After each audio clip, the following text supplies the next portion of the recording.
Bonjour Frédéric Michaud. Bonjour. Merci d'avoir accepté notre invitation ce matin. Alors on va parler d'un sondage que vous avez réalisé pour Public Sénat et La Tribune, un sondage sur les Français et leurs maires à l'approche des élections municipales.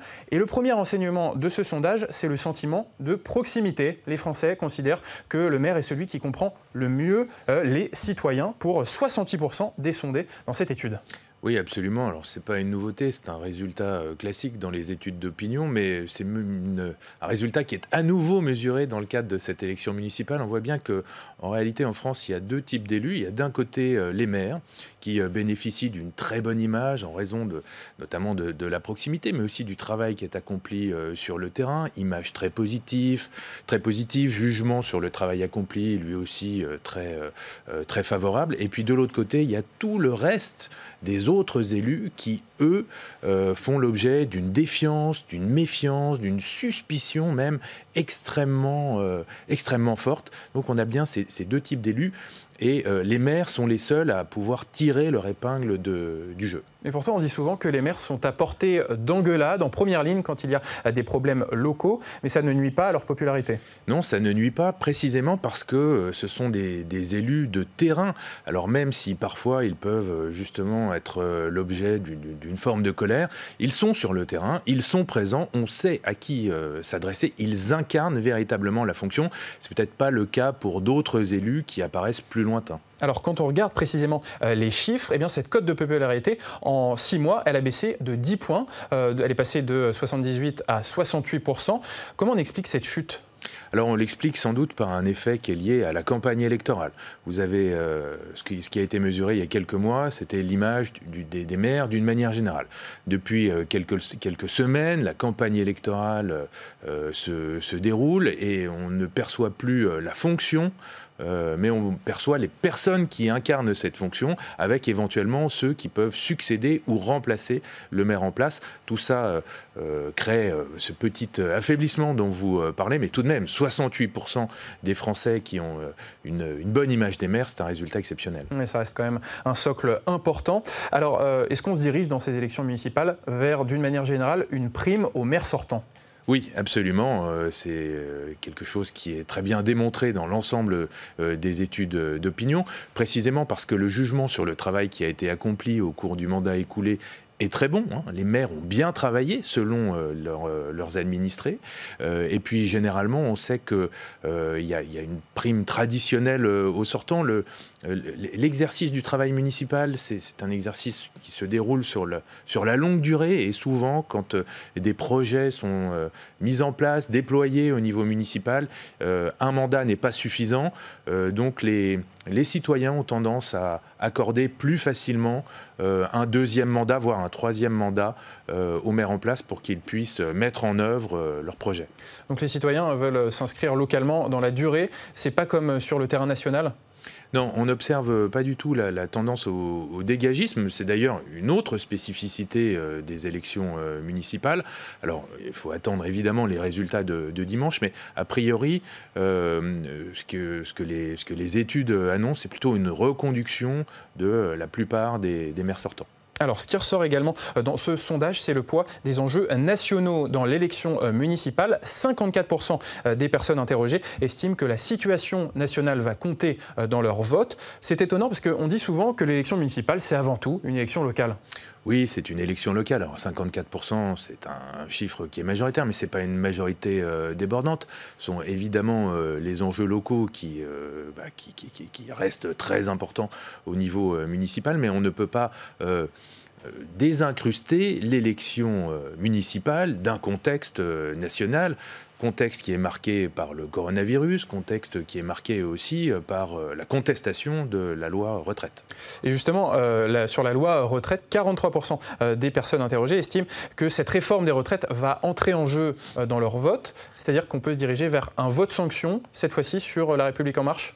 Oui, il peut y avoir une partie de vote sanction, mais c'est toujours le cas pour le pouvoir politique qui est en place dans le cadre des élections intermédiaires, comme le sont les élections municipales ou les élections départementales ou régionales, par exemple. Toujours aussi une façon d'adresser un message au pouvoir national. Alors, on le voit, les enjeux nationaux sont quand même importants pour ce vote municipal, mais les candidats des différents partis politiques essayent de gommer l'étiquette de leur parti. Comment on l'explique? Oui, alors ça aussi, c'est un phénomène qui est apparu il y a plusieurs années. Ce n'est pas la première élection municipale dans laquelle nous observons ce type de volonté de masquer un petit peu son appartenance politique.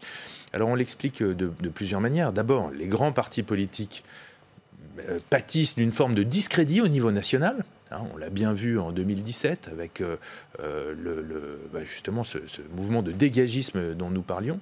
Et puis le deuxième élément, c'est cette volonté pour les candidats de s'inscrire au niveau local, dans l'action locale, au service des citoyens, et donc d'effacer tout ce qui pourrait relever d'une appartenance partisane. Et de se montrer plus rassembleur. Alors on va maintenant parler des principales préoccupations des citoyens par rapport à leur maire. Et c'est la sécurité qui arrive en tête pour 39% des personnes interrogées. Là encore, on a l'impression que ce n'est pas vraiment nouveau. Non, ce n'est pas une nouveauté. C'était déjà le cas, souvenez-vous, il y a une vingtaine d'années, lors des élections municipales de 2001, qui avaient permis à la droite, à l'époque au RPR et à l'UDF, de reconquérir toute une série de villes. La sécurité, c'est un enjeu local extrêmement fort, mais il y en a d'autres. La question de la propreté, la question des finances locales. Je dirais qu'on est là face à une myriade d'enjeux qui vont entrer en compte dans le vote des électeurs dimanche.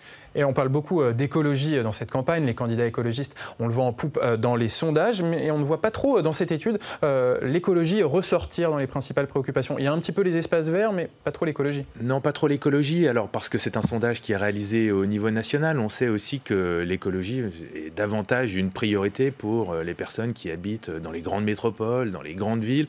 Évidemment, la France étant un pays composé en grande partie de communes rurales, c'est un enjeu qui est un peu lissé au niveau national, mais dans les grandes villes, cette question des espaces verts, cette question de l'environnement est un enjeu qui s'est affirmé au cours des dernières années. Donc ça veut dire que dans les territoires plus ruraux, on est moins préoccupé par l'écologie ? C'est-à-dire, on n'est pas moins préoccupé d'une manière générale, mais c'est un enjeu qui va compter moins que d'autres enjeux. Il y a également la question du maintien des services publics. On en avait parlé, par exemple, l'année dernière, pendant la crise des Gilets jaunes. Ça, c'est une préoccupation également importante au niveau local. Oui, c'est une préoccupation très très forte. Alors là, pour le coup, c'est une vraie préoccupation dans les territoires ruraux, avec une fonction très importante pour ces services publics de maintien du lien social, de maintien aussi de l'activité économique dans ces territoires. Et puis les citoyens sont forcément préoccupés par la question budgétaire, par l'argent et par la baisse des impôts locaux. Mais finalement, il y a eu quand même la suppression de la taxe d'habitation qui va se décliner progressivement. Mais ils veulent quand même que les impôts locaux baissent. Oui, la question des finances locales, c'est toujours une question très importante pour les électeurs au moment du vote, lors des élections municipales.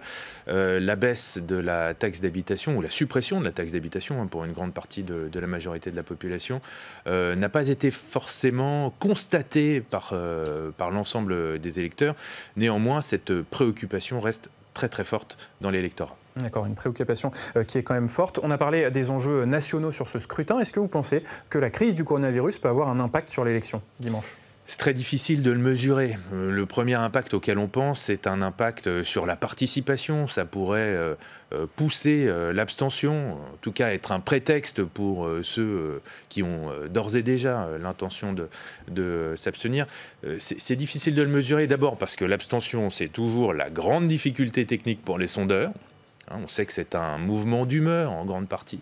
Et puis ensuite, parce que la situation évolue très rapidement, ce que nous mesurons aujourd'hui ne sera peut-être pas la réalité du comportement électoral dimanche. Mais pour l'instant, dans les mesures actuelles, on sait qu'à peu près un tiers des Français ne souhaitent pas aller voter dimanche à cause du coronavirus. Ça va quand même avoir un impact fort sur ce scrutin. Ça peut avoir un impact fort. Alors parmi ceux-là, il y a, comme je le disais, toute une série d'abstentionnistes qui peuvent se saisir de ce prétexte du coronavirus pour justifier un comportement qui reste encore perçu comme un comportement incivique. et donc avec toutes les difficultés pour assumer ce type de comportement dans le cadre d'une enquête d'opinion.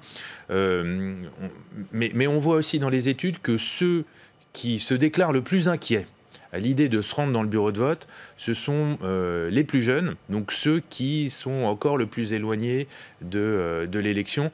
Bref, l'impact du coronavirus sur les élections municipales et sur l'abstention, sur la participation électorale, ça reste encore très très difficile de l'établir précisément. Oui, très difficile à mesurer. On va maintenant parler de la campagne municipale à Paris, puisque Rachida Dati organisait hier soir un meeting à la salle Gaveau à Paris, en présence d'un soutien de poids, l'ancien président de la République Nicolas Sarkozy. On va d'ailleurs écouter un extrait du discours de Nicolas Sarkozy. Vous imaginez mon émotion de revenir ici. La droite républicaine française, elle n'a d'avenir que si elle est populaire, que si elle est entendue par toutes les catégories sociales. Et tant de fois, la droite s'est trompée en choisissant telle ou telle catégorie. Rachida, c'est la capacité d'être entendue par la France du peuple, par la France qui travaille, par la France des usines. Frédéric Michaud, est-ce que l'engagement d'un ancien président de la République, ça peut peser, et notamment dans cette campagne parisienne ? Alors, ça dépend de l'ancien président de la République. Nicolas Sarkozy reste une figure tutélaire de la droite. C'est le dernier candidat de droite à être parvenu à conquérir l'Élysée. Ça reste une grande référence. Et ce type de soutien est de nature à resserrer l'électorat de droite derrière sa candidate. Mais disons que ça a d'abord des effets sur l'électorat naturel de la candidate Rachida Dati et pas sur l'ensemble de l'électorat parisien. Mais oui, ça dépend de l'ancien président de la République. Imaginons qu'un François Hollande vienne faire un meeting avec Anne Hidalgo. Est-ce que ça pourrait porter un effet positif ? Alors c'est difficile de le mesurer, mais même si l'ancien président de la République, depuis qu'il a quitté l'Élysée, a vu son image se rétablir progressivement, elle reste encore assez mitigée dans l'opinion. D'ailleurs, on voit bien que la candidate Anne Hidalgo n'a pas sollicité son soutien officiellement en tout cas. Alors, on l'a entendu dans les mots de Nicolas Sarkozy, il a beaucoup insisté sur la droite proche du peuple, proche des classes populaires. Est-ce que Rachida Dati incarne cet électorat populaire à Paris ? Alors, nous le saurons dimanche, quand nous regarderons la composition de son électorat. Le fait de bénéficier des soutiens des catégories populaires, c'est-à-dire des employés et des ouvriers, avait été l'une des composantes de la victoire électorale de Nicolas Sarkozy en 2007. Cette capacité précisément à agréger des catégories populaires et puis des catégories plus aisées, les cadres, les professions intermédiaires. Et on voit bien que depuis plusieurs années, la droite s'est coupée de ces catégories populaires qui en grande partie se sont déplacées soit vers le Rassemblement national, soit vers l'abstention. Il y a là sans doute la clé d'une reconquête électorale pour la droite. Donc l'enjeu, c'est ça, c'est d'aller chercher les classes populaires, notamment en 2022 ? Absolument. D'ores et déjà, dès l'élection municipale de 2020, dans les différents scrutins qui vont se succéder jusqu'à l'élection présidentielle, et puis évidemment en 2022. C'est également le cas du Parti socialiste qui s'est coupé ces dernières années de cet électorat des classes populaires. Oui, d'une certaine manière, c'est également la même problématique à laquelle est confronté le Parti socialiste, avec là des catégories populaires qui l'ont délaissé au profit de la France insoumise notamment. Revenons sur Nicolas Sarkozy. Est-ce que son engagement dans la campagne, on l'a vu à Paris, on l'a vu dans des tractations notamment à Marseille, à Nice, est-ce que ça peut ressouder les divisions dans une famille politique comme les Républicains ? C'est précisément le rôle qu'il cherche à jouer ce rôle d'unificateur de la famille de droite.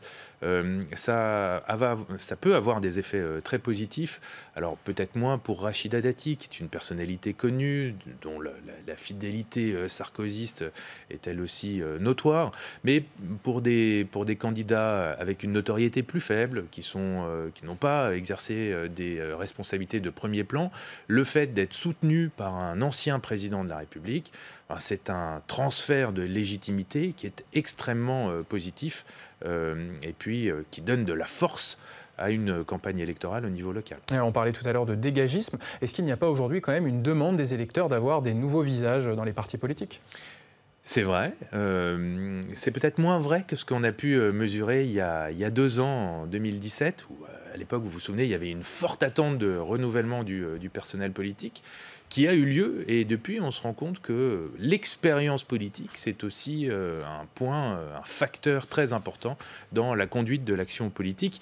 Donc je dirais que cette attente de renouvellement, même si elle persiste sans doute, elle est plus tempérée que ce que nous avions pu observer en 2017. Donc une demande moindre de renouvellement, oui. C'est dû un peu à l'échec finalement du Nouveau Monde.